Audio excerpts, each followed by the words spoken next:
Hello friends, good evening. எல்லாருக்கும் நமஸ்காரம். எல்லோரும் எப்படி இருக்கேள்? சௌக்கியமா? இன்றைக்கி நம்ம சேனலில் நம்ம என்ன பார்க்க போகிறோம் அப்படின்னு கேட்டால், இன்றைக்கி அனுமான் ஜெயந்தி அல்லவா. அனுமான் ஜெயந்தி ஸ்பெஷலாகிட்டு இன்றைக்கி ஒரு வீடியோ தான் பார்க்க போகிறோம். அதாவது கோவிலோட வீடியோ தான். அது ஆத்திரம் பார்த்திங்கன்னா காலையிலே நான் 3 மணிக்கு எழுந்து பெருக்கி கோலமெல்லாம் போட்டுட்டு விளக்கெல்லாம் ஏற்றி சுவாமிகிட்டையும் எல்லாம் ரெடி பண்ணிவிட்டு சும்மா சிம்பிளாக ஒரு கோலம் தான் போட்டிருந்தது. எல்லாம் போட்டுட்டு சுவாமிகிட்டையும் விளக்கெல்லாம் ஏற்றி எல்லாம் ரெடி பண்ணிவிட்டு, இன்றைக்கி அனுமான் ஜெயந்தி அப்படிங்கிறதுனால வடைக்கு நான் நைட்டே ஊற போட்டிருந்தேன் சுவாமிக்கு பிரசாதத்துக்கு கொடுக்கறதுக்காக, நைவேத்தியத்துக்கு. பிரசாதம் பார்த்தீங்கன்னா இன்றைக்கி என்னோடய தங்கையாத்து அவளோட பூஜை. அவள் அக்கா பொண்ணு பேரில் அவள் மூல நட்சத்திரத்துக்காக கொடுத்துருந்தா. அவள் பிரசாதம் பண்ணிக்கிறேன்னு சொல்லிட்டாள். அப்போ நான் இன்றைக்கி அனுமான் ஜெயந்திங்கனால வடை மட்டும் நம்ம பண்ணி கொடுக்கலான்னு சொல்லிட்டு அதுக்காக நான் எல்லாம் ரெடி பண்ணி வச்சு நைட்டே ஊற வச்சுட்டேன். ஒரு 3/4 கிலோ அளவுக்கு உளுத்தம்பருப்பு ஊற வச்சு வச்சுருந்தேன். காலையில் நம்ம அரைச்சிட்டு சுவாமி நைவேத்தியத்துக்கு கொடுக்கலான்னு சொல்லிட்டு நல்லா களைஞ்சி எடுத்து வச்சுட்டு, இப்போ காலையில் விடிகாலமாக தான் எழுந்து அரைச்சி தட்டுறதுக்காக எல்லாம் ரெடி பண்ணியிருந்தேன். அது கொஞ்சம் கருவேப்பிலை, கொஞ்சம் மிளகா வத்தல், கொஞ்சம் மிளகும் கூட போட்டு அரைக்கும் போது வாசனை ரொம்பவுமே நல்லா இருக்குங்கிறதுனால எல்லாமே போட்டு நான் அரைச்சி ரெடி பண்ணி எடுத்து வச்சாச்சு. இது நல்லா கையால் நல்லா சேர்த்து கலக்கிட்டு ஒரு தடவை கலக்கிட்டு தட்டலாம் அப்படின்ட்டு இப்போ ரெடி பண்ணிட்டு இருக்கேன். இப்போ எண்ணெய் வச்சாச்சு. எண்ணெய் நல்லா காஞ்சதுக்கப்புறமா இப்போ நம்ம வடையை நல்லா மிக்ஸ் பண்ணியாச்சு, நல்லா மாவை. இப்போ நம்ம கொஞ்சம் கொஞ்சமாக வடை தட்டிட்டு இப்போ தொக்கில் போட்டு சுவாமிக்கு நைவேத்தியத்துக்கு கொடுக்கறதுக்காக நான் எல்லாம் ரெடி பண்ணிட்டு இருந்தேன். காலையிலே எழுந்து விடிகாலமே சீக்கிரமாகவே எழுந்து ஒரு ஆயிட்டு ஊற வச்சாச்சு. காலையிலே எழுந்து அரைச்சி ஃப்ரெஷ்ஷாக நம்ம தட்டிக்கலாம்னு சொல்லிட்டு விடிகாலம் சீக்கிரமாக எழுந்து பண்ணிவிட்டு அதுக்காக தான் இப்போ எல்லாம் ரெடி பண்ணிட்டு இருக்கு. இப்போ வடை தட்டியாச்சு. நான் பார்த்தீங்கன்னா உளுந்தோட கூட கொஞ்சம் அரிசியும் போடுவேன். அரிசி மாவு போடுறது பக்கம் அரிசி போட்டுட்டு நல்லா தட்டும்போது ரொம்ப வடை கிறிஸ்பியாக ரொம்பவுமே சூப்பராக இருந்தது. அதை தட்டியிருந்தேன். இப்போ நான் வெந்திருக்கு எடுத்துட்டுருக்கேன். பாருங்கள், வடை ரொம்ப சூப்பராக வந்திருக்கு. அந்த மாதிரி நம்ம அரிசி மாவு, அதாவது அரிசி மாவோட நம்ம அரிசி கூட போட்டுட்டு பண்ணும்போது ரொம்பவுமே சூப்பராக இருக்கும். தட்டிட்டு கொஞ்சம் நேரம் அப்படியே விட்டு உடனே நம்ம திருப்ப வேணாம், கொஞ்சம் நேரம் விட்டுட்டு அதுக்கப்புறம் நம்மளோட பப்படக்கோல் இருக்கு இல்லையா, அதால் நம்ம ஒன்று ஒன்றா தள்ளி விடலாம். இல்லை அடியில் இல்லாமல் மாவோடு உட்காந்துட்டுருக்கோம், ஒட்டின்னு இருக்கும் இல்லையா. அப்போது ஒரு வடையை நல்லா பிரித்து எடுத்து விடும்போது நல்லா வடை ரொம்ப சூப்பராகவே நல்லாவே வரும். காலையில் நம்ம விடிகால நேரத்தில் பண்ணுறதுனால கொஞ்சம் அவசர அவசரமாக நான் பண்ணினேன். ரொம்ப அழகாலாம் பண்ணல. இது சும்மா ஏனோத்தானம் தான் தட்டி இருந்தது. ரொம்ப அழகாலாம் வடை பார்த்தீங்கன்னா ரொம்ப கிறிஸ்பியாக ரொம்ப சூப்பராகவே வந்திருந்தது. பாருங்கள், வடை நல்லா இருந்தது. இப்போ வடை நம்ம ஃபுல்லாகவே தட்டி எடுத்துகிட்டு கோவிலுக்கு எடுத்துகிட்டு போய் கோவிலோட இதெல்லாம் நான் இதோட கூட எல்லாமே போட்டிருக்கேன். நீங்களும் பாருங்கள். இந்த தடவை பாட்டு பஜனையோட கூடவே நான் இன்றைக்கி போட்டிருக்கேன். உங்களுக்குலாம் ரொம்ப பிடிக்கும்னு நினைக்கிறேன். இந்த வீடியோ பார்த்துட்டு எப்படி இருக்குது லைக்கும் கமெண்ட்ஸ் பண்ணுங்கள். நம்ம இனி அடுத்த வீடியோவில் வேறு ஒரு ரெசிபியோட பார்க்கலாம். Okay friends, thank you.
பார்த்தீங்கன்னா அமாவாசை திங்கக்கிழமை அவங்களுக்கு சோமவாரம் அமாவாசை அப்படிங்கிறதுனால பார்த்தீங்கன்னா அரச மரம் இப்போ எல்லாருமே சுற்றுவா.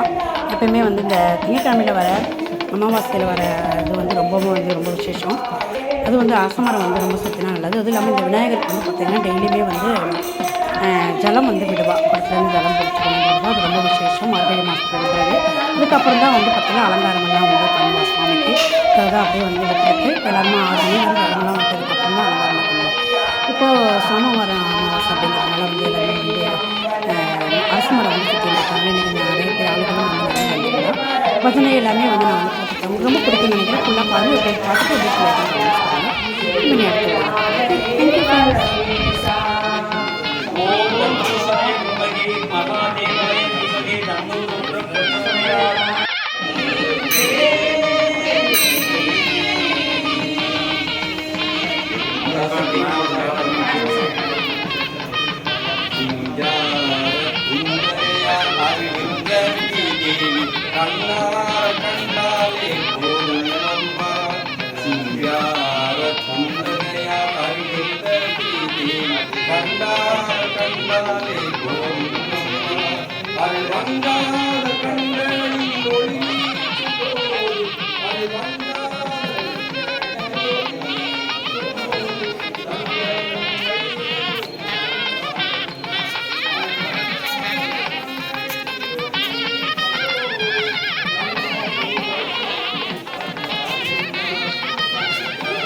சாத மலர்களும் பாடும்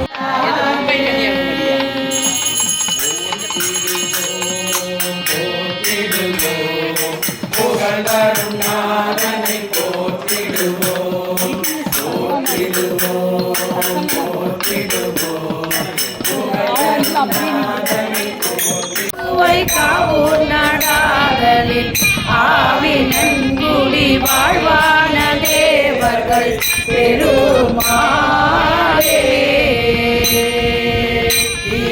மங்கள ஜோதி ஜய ஜய சக்தி ஓம் ஸ்ரீ ஜய ஜய ஜய சக்தி ஜய ஜய வேணதினம் பாடி பணிந்தோம் ஜய ஜய வேணதினம் பாடி பணிந்தோம் ஜெகமெங்கும் அமைதி வைத்தார் ஜெகமெங்கும் அமைதி வைத்தார் பாடி குருவிட பக்தி பெருகிட பாடி குருவிட அறிவாய் அன்பு எம்மை அறிவாய் அன்பு எம்மை ஓம் ஜெய ஜெய ஜெய சக்தி கோப மூன்றுகள் ஜெய சக்தி